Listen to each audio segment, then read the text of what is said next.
So I think that a lot of people may not realize, and that's why I wanted to cover that history, that this is what really put you in a position to kind of get that call. Talk to us about sort of this call that sort of seems to come out of nowhere to write a song for a film called Ghostbusters. Oh, yeah. Well, by that time I had 7 gold albums in a row. I've been playing with every musician in the world. I mean, I've cut everybody else's records, did a bunch of my own records and other stuff. And the way that came about is, I went home just to take care of my parents in Detroit for a year or so. So I kind of just bailed out of the whole business. And everybody's like, he's an idiot. He stopped and has messed up his whole career. And they were right. But what they didn't understand is my mom and dad were the most important things to me. And I'm one of those guys, I saved most of my money anyway. So I figured I got some money. I could do that. You can make some more money, but I can't make any more time. But my mom and dad are going, that's going to be the end of that. So I went to do that more. And then I got called from Gerald Busby at Universal MCA. He said, let's go see, I want you to see these kids called The New Edition, And they were in Boston. I said, man, I'm in Detroit. It's January. You want me to go to Boston? Exactly. I don't think so. That's I'm not going. Right. So then he thought about it. He called back a couple of weeks later. He says, well, the kids are playing in the Bahamas. Let's take the jet and go to the Bahamas. I'm down for that. Nice, warm. I feel no you. Snow. Man, we partied so hard. Me and Gerald, we missed the whole show. We didn't even see The New Edition. They were like, how'd you like the song? I was like, oh yeah, it was great. Yeah, I ain't hear it.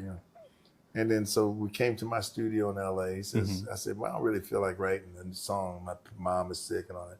And so no, they just want one of your old songs that you wrote when you were like 19, 20, They do.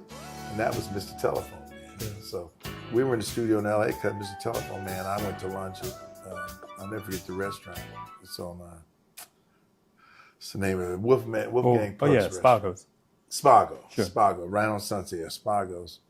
And right outside of Spago's, man, as I'm eating, I'm seeing this black poster, and they're painting a red something, look like a circle on a black poster. I'm like, what's that? Who would paint? Why anybody want a black poster? Who would waste? Yeah, right. Who would waste this money on a black poster?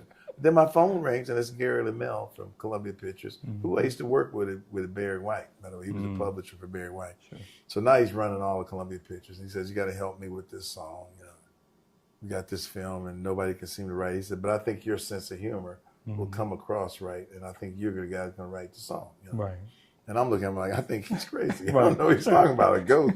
I'm the most guy scared about ghosts. I don't like none of that stuff. I don't find it funny. Yeah, and so he was sure I was going to do it. So he hired me. He says, 3 days, we got to have it. Give me some music in 3 days, we give you the money. But that means they're going to get some music. Hey, you make it. And guess what? He was right. Yeah, he turned out to be right. I didn't get it. Did you have any sense that it would be the phenomena worldwide? First of all, it wasn't going to be anything. It was just going to be 20 seconds in the film. And when I met with the director, Ivan Reitman, he just said, the music ain't that important. I just need 20 seconds over the spot right here. So that's the attitude everybody had about it. It was a really interesting thing. And then, once Ivan Reitman heard it, he was like, there might be something here. Can we make this a little longer? So it took off like that. And other people were hearing it. It was like, man, who are you going to call? That's pretty good. And for me, what I think helped me in the song is one of my favorite movies when I was growing up was Gomer Pyle.